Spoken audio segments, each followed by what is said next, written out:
Balima Malikunafoni jabarani lajɛbagaw cɛ ani muso denmisɛn ani mɔgɔkɔrɔba aw ni ɲɔgɔn kuma. Aw bisimila ko kura aw ka jɛmukan mandi kɛnɛ na ni o ye Tchèssiri Blon ye. An y'o de fɔ aw ye ko Tchèssiri Blon ye jɛmukan ye min ɲɛsinnen bɛ mɔgɔw ma minnu bɛ yen nɔ n'u olu y'a faamu ko dɔ kɛ o de bɛ mɔnɛ bɔ mɔgɔw la ka wuli ka u cɛsiri u ka baara fɛ. Ayiwa o hokumu kɔnɔna la bi an wulila ka se Lafiyabugu an balimakɛ dɔ ma. Ale ka baara bɛnnen bɛ ka an ka yiriw k'olu bayɛlɛma k'o kɛ almɔriw ye k'o kɛ fauteuils ye a n'o ɲɔgɔnna caman wɛrɛ. Ale tɔgɔ ko Souleymane COULIBALY nka bɛɛ lajɛlen b'a dɔn italien de la. Ayiwa an bɛna an ka ɲininkali dama dama tɛnku a la walasa an bɛ se ka faamuyali sɔrɔ a ka baara in na cogoya min na. Aw ni ne an ka jɛ k'an balimakɛ ka kumaw lamɛn.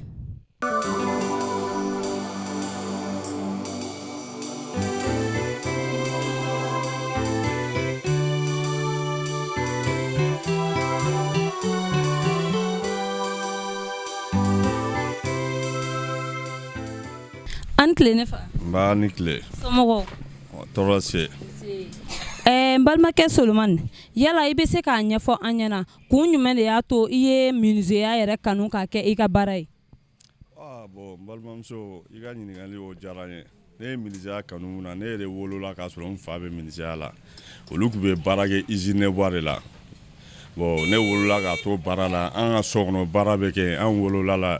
Bon menuisier yɛrɛ kanu nana diya ne yɛrɛ a ye ne ta ka ne di a terikɛ ma ale tɛ se ka ne kalan. Wa terikɛ ka ne kalan o kɛra an bɛ Konate. Bon ne kalan vraiment baara in yɛrɛ ne yɛrɛ donna la émission parce que n fa ye fɛn sɔrɔ a la tɔgɔ min na ne de ko fɔ n ka tɛmɛ n fa la sisan. Bon ne donna menuisier la o cadre kama alhamdulilayi.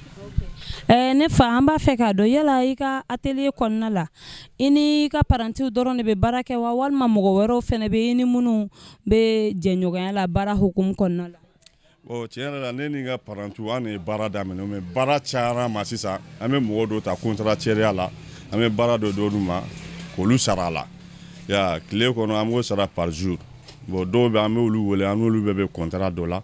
o mana nin kɛ an bɛ nin wari d'o ma. O mɔgɔ fɛnɛ b'an bolo sisan komi baara cayara an yɛrɛ ma.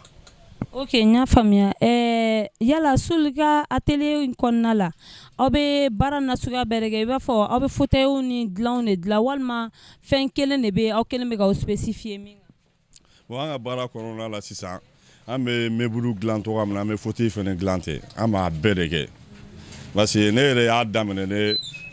meuble de mais n yɛrɛ nana fauteuil dilan komi o tun bɛ dilan ka sɔrɔ n y'o fɛnɛ degi n b'a bɛɛ de kɛ sisan bon denmisɛnninw bɛ ne bolo an b'a bɛɛ de kɛ ɲɔgɔn fɛ. I yɛrɛ bɛ menuisier na ɲinɛ a san joli? Bon ne bɛ menuisier ne ye atelier dayɛlɛ ne ka atelier dayɛlɛ 2002 ne ye n ka baara yɔrɔ dayɛlɛ 2002 bon n bɔra patron fɛ i b'a fɔ 2001 bon n ye baara yɔrɔ yɛrɛ dayɛlɛ 2002 pharmacie pro kɛrɛfɛla la. Soul ka baara in daminɛ ani bi cɛ gɛlɛya jumɛn de bɛ e yɛrɛ kan ani i ye nafa jumɛn de sɔrɔ menuisier in yɛrɛ nafa jumɛn na se e Souleymane ma? Bon menuisier in na sisan gɛlɛya n ye gɛlɛya mun sɔrɔ baara yɔrɔ dayɛlɛ wagati jagoya gɛlɛya bɛ na bon n y'o gɛlɛya caman sɔrɔ bon client fɛnɛ fanfɛla la n ye gɛlɛya fitinin dɔw sɔrɔ olu la parce que i ka minɛnw bɛ taa fɛn tɛ mais tiɲɛ yɛrɛ la alhamdulilayi n ye nɔgɔya caman sɔrɔ n bɛ ala tanu ka barika da parce que n ye nɔgɔya caman sɔrɔ yɛrɛ parce que laɲini mana miiri fɛn fɛn na an y'a bɛɛ sɔrɔ menuisier in kɔnɔ sisan an filɛ wagati min na. I ka meuble minnu filɛ nin ye ani i ka armoire yala Souleymane i lakodɔnnen don Mali dɔrɔn de kɔnɔ wa walima jɛɲɔgɔnya bɛ i ni mɔgɔ wɛrɛw cɛ kɔkanna na i n'a fɔ a feereli ta fanfɛla la? Bon sisan n'a dɔnnen don Mali kɔnɔ bon Mali ko kan fɛnɛ tiɲɛ yɛrɛ la mɔgɔ caman bɛ n wele hali minnu jɔlen yɛrɛ fɛ yan fɛ olu tugu bɛɛ bɛ kɔfɛ sɔgɔmada in yɛrɛ la olu ye n wele k'an ɲininka fɛn banna n ko a banna an y'a photo ta k'a ci olu ma bon n ka client yɛrɛ nafama caman a bɛ bɔ olu ye kɔfɛ mɔgɔw yɛrɛ. Ok n y'a faamuya. N balimakɛ Souleymane n'a fɔra sisan k'e ka ladilikan na se i balimakɛw ma minnu yɛrɛ bɛ u tɛ foyi la k'u sigi ni dugu jɛra dɔrɔn u b'u sigi kare kɔnɔ tɛ wuli la ni tile ser'u ma u bɛ yɛlɛma yan fɛ e bɛ se ka ladilikan jumɛn de lase olu ma ani balima minnu yɛrɛ fɛnɛ bɛ yen n'olu ka baara bɛnnen don menuisier ma ani an ka ɲɛmɔgɔw fɛnɛ an ka gouvernement pour que u ka se ka aw menuisier dɛmɛ e bɛ se ka kumakan jumɛn de lase u fɛnɛ ma? Pour le moment m'a daminɛ fɔlɔ m'a daminɛ n terikɛw la o ni dɔgɔninw minnu bɛ carré kɔnɔ yirisuma fale la vraiment bɛɛ ka wuli ka dɔ kɛ parce que ka tile ban tɛ wuli na nafa t'a la parce que hali ko mana aw sɔrɔ hali ko mana kɛ carré kɔnɔ u bɛ se k'aw de minɛ mais i bɛ bɔ ka taa i kun fɛ ka taa baara dɔ ɲini ya bɔ balalankɔrɔ tɛ mɔgɔ lankɔrɔ de bɛ o tɛ tiɲɛ yɛrɛ la alhamdulilayi an ye fɛn bɛɛ sɔrɔ nin ko in na bon sisan ne bɛ mun ɲini jeunes fɛ o ka sigili dabila o ka wuli o ka dɔ kɛ o de ka ɲi bɛɛ ma parce que diɲɛnatigɛ muso furu bi ɲɛ i masaw tali i kan k'olu ta jagoya i m'a faamuya muso furu bi ɲɛ denw bɛ sɔrɔ sojɔ bɛ fɛn bɛ bɔ mɔgɔ n'u tɛ se ka kɛ mɔgɔ ye ala yɛrɛ tɛ mɔgɔ si tɛ se ka mɔgɔ si dɛmɛ bon n b'o fɔ bon sisan ne ka denmisɛnninw ne ka parantiw tiɲɛ yɛrɛ la ne bɛ dugawu k'olu ye yɛrɛ yɛrɛ de o ka baara in dege i ye baara in dege i ni baara in bɛ sa de bon tant que métier a b'i kun na i bɛ se ka taa diɲɛ fan bɛɛ kɔngɔ t'i faga minɔgɔ t'i faga mais i bɛ taa dugu la métier tɛ la aventure i bɛ sɛgɛn dɛ o de la ne b'a fɔ denmisɛnw ka baara kɛ kulonkɛ o k'a dabila hadamaden kulonkɛ wagati o wagatiw bɛ bon ne bɛ mun fɔ an ka état mɔgɔw ɲɛna vraiment o k'a lajɛ bolola baarakɛlaw place t'an bolo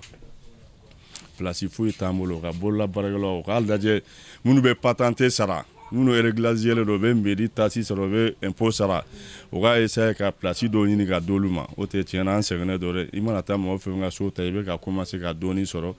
u bɛ commencer ka dɔ fara o ka yɔrɔ prix kan bon i t'a dɔn i yɛrɛ b'a kɛ kuma dɔ fo fa bɛ don i la i t'a dɔn i b'a kɛ togo togo ne bɛ mun fɔ gouvernement mɔgɔ fɛ an ka ɲɛmɔgɔ o ka kɛ togo togo ka place dɔ ɲini ka di bolola baarakɛlaw ma ya o de ye ne ka laɲini ye. Ok, i ni ce ne fa ni kuma ninnu na.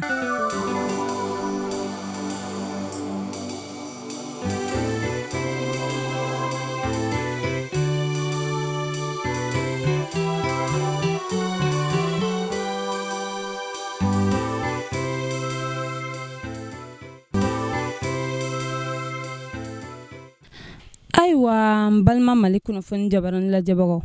aw yɛrɛ bɛɛ lajɛlen bɔra k'an balimakɛ Souleymane COULIBALY ka kuma mɛn ko baaralankolon tɛ yen ko mɔgɔlankolon de bɛ yen bamananw ko ten n'i ye fɛn o fɛn kanu i bɛ nɔbɔ o la balimakɛ Souleymane y'a ka baara kanu a y'a jija wa Ala y'a dɛmɛ a sera ka nɔbɔ a la bɛɛ lajɛlen ka misaliya ta an balimakɛ kan ka wuli ka dɔ kɛ i yɛrɛ ye nin bɛ dan sigi an ka bi jɛmukan na an b'a fɔ aw ye ko aw k'an bɛn diɲɛ waati wɛrɛ.